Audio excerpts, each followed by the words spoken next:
students, in this video we will learn about the spherical mirrors. या आधीच्या व्हिडिओमध्ये आपण मिरर म्हणजे काय, त्याचे टाइप्स काय आहेत हे बघितले. आज आपल्याला स्फेरिकल मिरर बद्दल माहिती बघायची आहे. जर तुम्हाला माझा व्हिडिओ आवडला तर नक्की लाईक करा, शेअर करा, सबस्क्राइब करायला विसरू नका आणि प्रेस द बेल आयकॉन. चला तर मग स्टार्ट करूया. स्फेरिकल मिरर्स म्हणजे काय. याआधी आपण प्लेन मिरर म्हणजे काय बघितलं, तर प्लेन मिरर मध्ये आपल्याला कशा पद्धतीने इमेज तयार होताना बघितली आपण की ज्याच्यामध्ये त्याचा सरफेस जो असतो तो प्लेन असतो आणि एक साईडला त्याला काय केलेलं असतं, कोटिंग केलेलं असतं. त्याला आपण स्फेरिकल मिरर असं म्हणतो. बघा आता आपल्याला खाली ऑब्झर्व आणि डिस्कस मध्ये दिलंय की you must have seen the mirror display in the laughing chamber in a fair. Your face appears distorted in this mirror. Why does this happen? These mirrors are different from the mirrors we have at home. म्हणजे आपण या मिररमध्ये असं वेगवेगळं का दिसतो, हसण्यासारखे आपले pictures त्याच्यामध्ये का तयार होतात, तर त्याचं रिझन आहे कारण तो आपल्या घरी असणाऱ्या मिररपेक्षा वेगळा आहे. They are curve. याचं रिझन काय आहे, तर ते कर्व असतात आणि म्हणून त्यामध्ये तयार होणारी इमेजेस ही वेगवेगळी असते. The images form by curve mirrors are different from those formed by plain mirror.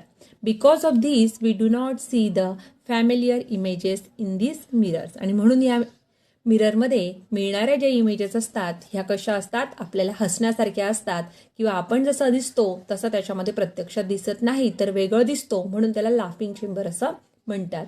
The rear view mirrors in cars which enable drivers to see the vehicles coming from behind are curve mirrors. आपल्याला माहिती आहे की व्हेकलमध्ये जे mirrors बसवलेले असतात, car driving करताना साईडला जी काच असते त्याच्यामध्ये जे मिरर बसवलेले असतात ते कर्व मिरर असतात की जेणेकरून आपल्याला त्याच्यामध्ये इमेज स्पष्टपणे बघता येईल, लांबून येणाऱ्या वस्तूची इमेज स्पष्टपणे बघता येईल.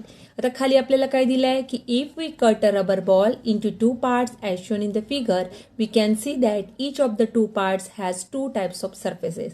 आता आपल्याला ही गोल दाखवलाय आणि त्या गोलाचा एक भाग आपण कट जर केला तर तो कशा स्वरूपाचा दिसतो, ते म्हणजे काय असतं, स्फेरिकल मिरर आहे. Generally spherical mirrors are part of hollow glass sphere like a part B in the figure. The inner or outer surface of this part is coated with a shiny substance to produce a spherical mirror. Reflection of light takes place either from its outer or inner surface. म्हणजे यामध्ये जे reflection होतं लाईटचं ते outer आणि inner या दोन्ही सरफेसवर घडणारं असतं. And there are two types of spherical mirror. There are describe below. बघा स्फेरिकल मिररचे दोन टाइप्स आपल्याला सांगितलंय की ज्यांच्या स्फेरिकल मिररच्या इनर सरफेस रिफ्लेक्टिंग आहे का आउटर सरफेस रिफ्लेक्टिंग आहे, कारण स्फेरिकल मिररचे दोन्ही सरफेस काय असतात, रिफ्लेक्टिंग सरफेस असतात. मग जो इनर सरफेस असेल तर तो कुठला मिरर आणि आउटर सरफेस जर त्याचा रिफ्लेक्टिंग सरफेस असेल तर तो कुठला मिरर, असे दोन प्रकार त्याचे करण्यात आले आहे. एक म्हणजे कॉन्केव्ह मिरर आणि एक आहे कॉन्व्हेक्स मिरर. आता कॉन्केव्ह मिरर म्हणजे काय, if the inner surface of the spherical mirror is the reflecting surface then it is called the concave mirror. आता कॉन्केव्ह मिररमध्ये जर इनर सरफेस त्याचं रिफ्लेक्टिंग सरफेस असेल तर त्याला काय म्हणायचं, कॉन्केव्ह. आणि जर आउटर सरफेस असेल रिफ्लेक्टिंग तर त्याला म्हणायचं कॉन्व्हेक्स मिरर. हे दोन्ही मिररमध्ये आपल्याला डिफरन्स विचारला जातो. Give the difference between concave and convex mirror. तर त्यासाठी लक्षात ठेवायचं आहे terms related to spherical mirrors. आता स्फेरिकल मिररशी कुठल्या कुठल्या टर्म्स रिलेटेड आहेत, तर पोल आहे, सेंटर ऑफ कर्वेचर आहे, रेडियस ऑफ कर्वेचर आहे, प्रिन्सिपल ॲक्सिस आहे, प्रिन्सिपल फोकस आणि फोकल लेंथ, एवढ्या टर्म त्याच्याशी रिलेटेड आहेत. मग त्या प्रत्येक टर्म काय आहेत ते आपण समजून घेऊ. आता पोल म्हणजे काय, the centre of a mirror surface is called its pole. P is the pole of the mirror in figure. आता सेंटर जसं सेंटर असतं कशाचं, सर्कलचं, तसं मिररचाही सेंटर असतो आणि मग त्या मिररच्या सेंटरलाच आपण पोल असं म्हणतो. बघा डायग्राममध्ये जर तुम्ही बघितलं तर आपल्याला काय दिसतोय, पी हा मिररचा सेंटर पॉइंट दिसतोय आणि त्यालाच आपण पोल असं म्हणतो. आता सेकंड डेफिनेशन आहे centre of curvature. The centre of the sphere of which mirror is a part is called the centre of curvature of the mirror. C is the centre of curvature of mirror in the figure.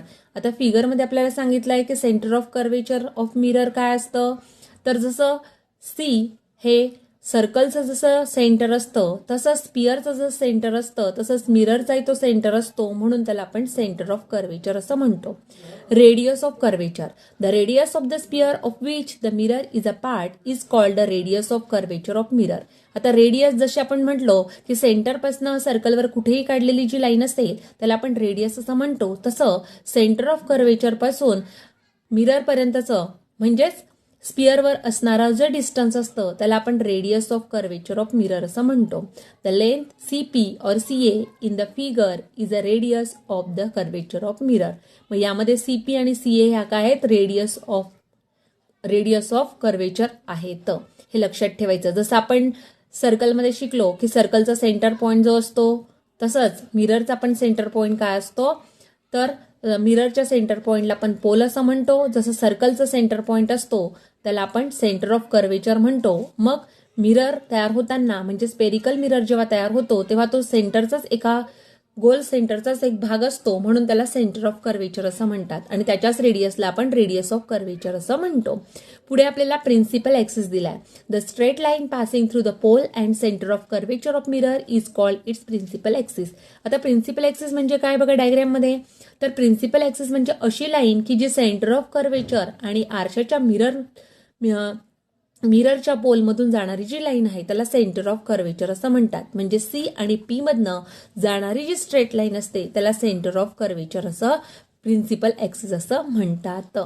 The straight line passing through the pole and centre of curvature of the mirror is called its principal axis. मग principal axis म्हणजे काय आहे की एक line straight pass होते जी centre आणि pole मधून जाती आहे त्याला प्रिन्सिपल ऍक्सिस असं म्हणतात. आता प्रिन्सिपल फोकस म्हणजे काय? जेव्हा इन्सिडेंट रे पास होतात पॅरलल असतात प्रिन्सिपल ऍक्सिसला कॉन्केव्ह मिररच्या आणि after reflection from the mirror meet at a particular point in front of a mirror on the principal axis. This point F is called principal focus of concave mirror. आता तुम्ही जर concave मिररचा विचार केला तर तुम्हाला लक्षात येईल की कॉन्केव्ह मिररमध्ये इन्सिडेंट रे बघा, तुम्हाला डायग्रामवरून मी समजावून सांगते की काय दिलेलं आहे आपल्याला. बघा आपल्याला इथे डायग्राम दाखवलेली आहे की त्याच्यामध्ये कशा पद्धतीने लाईट रेज रिफ्लेक्ट होतात आणि दिलेले असतात. बघा इथे दाखवलंय.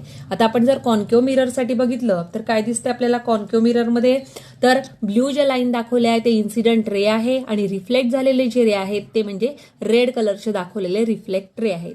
जेव्हा इन्सिडेंट रे हे प्रिन्सिपल ऍक्सिसला पॅरलल असतात. आता प्रिन्सिपल ऍक्सिस म्हणजे काय? सेंटर ऑफ कर्वेचर आणि पोलमधून जाणारी जी स्ट्रेट लाईन आहे, जी ब्लॅक लाईन आपल्याला दाखवली आहे ती प्रिन्सिपल ऍक्सिस आहे. त्याला इन्सिडेंट रे हे पॅरलल असतात आणि आफ्टर रिफ्लेक्शन नंतर ते लाईट रेज कुठे जमा होतात, तर ते लाईट रेज F एका सिंगल पॉइंटमध्ये तयार होतात. ते कुठे तयार होतात? प्रिन्सिपल ऍक्सिसवर. आणि मग त्यालाच आपण काय म्हणतो? Principal focus of that point असं म्हणतो. कळलंय मग कॉन्केव्ह मिररचं. जसं कॉन्केव्ह मिररचं आहे तसंच कॉन्व्हेक्स मिररचं पण आहे. आपण एकदा डेफिनेशन बघूया काय दिलेली आपल्याला. प्रिन्सिपल ऍक्सिसची काय आहे तर त्यामध्ये दिलेलं आहे की प्रिन्सिपल फोकस काय सांगताय मग आपल्याला. Incident ray which are parallel to principal axis of a concave mirror after reflection from the mirror meet at a particular point in front of mirror on the principal axis. This point F is called principal focus of concave mirror. In the case of convex mirror, incident rays parallel to principal axis after reflection appear to come from a particular point behind the mirror laying along a principal axis. This point is called the principal focus of convex mirror. जसं आपण concave मिररसाठी बघितलं तर त्यामध्ये आपल्याला काय दिसतं तर reflection झाल्यानंतर इन फ्रंट ऑफ द मिररच्या समोर सिंगल पॉइंटमध्ये एकत्र येतात त्या पॉइंटला प्रिन्सिपल फोकस म्हणतात. आणि कॉन्व्हेक्स मिररमध्ये जे असतं ते बिहाइंड द मिरर आपल्याला ते एका सिंगल पॉइंटमध्ये आलेले दिसतात आणि त्याला आपण principal focus of convex mirror असं म्हणतो. द लास्ट डेफिनेशन आहे focal length. The distance between the pole and the principal focus of the mirror is called the focal length. आता फोकल लेंथ म्हणजे काय आहे तर प्रिन्सिपल फोकस आणि pole पासूनचं डिस्टन्स. आता बघा आपण डायग्राम मध्ये जर बघितलं तर F म्हणजे काय असतं फोकस आणि P म्हणजे काय आहे पोल आणि F पर्यंतचे जे डिस्टन्स असतं त्याला काय म्हणायचं प्रिन्सिपल ऍक्सिस फोकल लेंथ असं म्हणतात. काय म्हणतात त्याला फोकल लेंथ असं म्हटलं जातं. बघा, the distance between the pole and the principal focus of the mirror is called the focal length. This distance is half of radius of curvature mirror. आणि हे डिस्टन्स किती असतं, तर रेडियस ऑफ कर्वेचरच्या हाफ हे डिस्टन्स असतं. हे लक्षात ठेवायचं आहे की F is equal to R upon 2. R म्हणजे काय, रेडियस ऑफ कर्वेचर. मग रेडियस ऑफ कर्वेचरच्या हाफ काय असतं, फोकल लेंथचं डिस्टन्स असतं. अशा पद्धतीने आपण सगळे पॉइंट याच्यामध्ये बघितले आहे. पुढचा आपला पॉइंट आहे ड्रॉइंग द रिफ्लेक्टेड रेज. आता रिफ्लेक्टेड रेज कशा पद्धतीने ड्रॉ केले जातात बघा. How do we determine the direction that an incident ray will take after reflection from a spherical mirror. आपल्याला फिगरमध्ये दाखवलंय की MN हा स्पेरिकल मिरर आहे. बघा, MN हा स्पेरिकल मिरर आहे. AQ हा त्याच्यावर असणारा इन्सिडेंट रे आहे आणि CQ ही त्याची रेडियस आहे. CQ काय आहे, रेडियस आहे. Therefore is perpendicular to a mirror at a Q. आणि Q या पॉइंटला ती आपल्याला काय दिसते, मिररच्या तिथं परपेंडिक्युलर दिसते. दस angle AQC is the angle of incidence. आणि मग अँगल AQC हा कसा आहे, तर आपल्याला इन्सिडन्स अँगल म्हणून दिलेला आहे according to law of reflection. Law of reflection वरून आपण शिकलो आहोत की अँगल ऑफ इन्सिडन्स आणि अँगल ऑफ रिफ्लेक्शन हे दोन्ही कसे असतात, सेम असतात. नंतर सेम मेजरचे असतात. While drawing the reflected ray QB अँड CQB must be equal to angle AQC. आणि अशा पद्धतीने CQB हा अँगल आणि AQC अँगल हे दोन्ही पण कसे आहेत, इक्वल आहेत. आता we can study the images produce by spherical mirror by drawing ray diagram. A ray diagram is the depiction of the part taken by light rays. To draw a ray diagram we use the following rules. आता आपल्याला खाली काही rules दिले तिन्ही, ते खूप महत्वाचे आहे. एवढा आपण आजच्या व्हिडिओमध्ये कव्हर करणार आहोत. बघा, रूल काय फर्स्ट, तर इन्सिडेंट रे पॅरलल आहे प्रिन्सिपल ऍक्सिसला. Then the reflected ray passes through the principal focus. म्हणजे इन्सिडेंट रे पॅरलल आहे प्रिन्सिपल ऍक्सिसला, तर रिफ्लेक्ट झालेला रे कुठून पास होतो, फोकस मधून तो पास होतो. नंतर सेकंड रूल मध्ये काय सांगितलंय, जर इन्सिडेंट रे हे फोकस मधून पास होत असले तर रिफ्लेक्टेड हे प्रिन्सिपल ऍक्सिसला पॅरलल असतात. आणि थर्ड रूल मध्ये काय सांगितलंय की incident ray is passes through the centre of curvature of the mirror. यामध्ये काय दिसतं, तिसऱ्या डायग्राम मध्ये आपल्याला की इन्सिडेंट रे जर सेंटर ऑफ कर्वेचर मधून पास होत असेल तर reflected ray traces the same path back. आणि त्याच मार्गाने आपल्याला रिफ्लेक्टेड रे आपल्याला पुन्हा सेम पाथ बॅक जाताना दिसतात. अशा पद्धतीने आपण तिन्ही रूल्स बघितले यामध्ये की फर्स्ट रूल मध्ये काय, इन्सिडेंट रे पॅरलल आहे प्रिन्सिपल ऍक्सिसला. बघा, डायग्राम मध्ये इन्सिडेंट रे म्हणजे ब्ल्यू लाईन आणि रेड लाईन म्हणजे रिफ्लेक्टेड रे आहे आणि प्रिन्सिपल ऍक्सिस म्हणजे जी आपल्याला ब्लॅक लाईन दाखवली आहे ती प्रिन्सिपल ऍक्सिस आहे.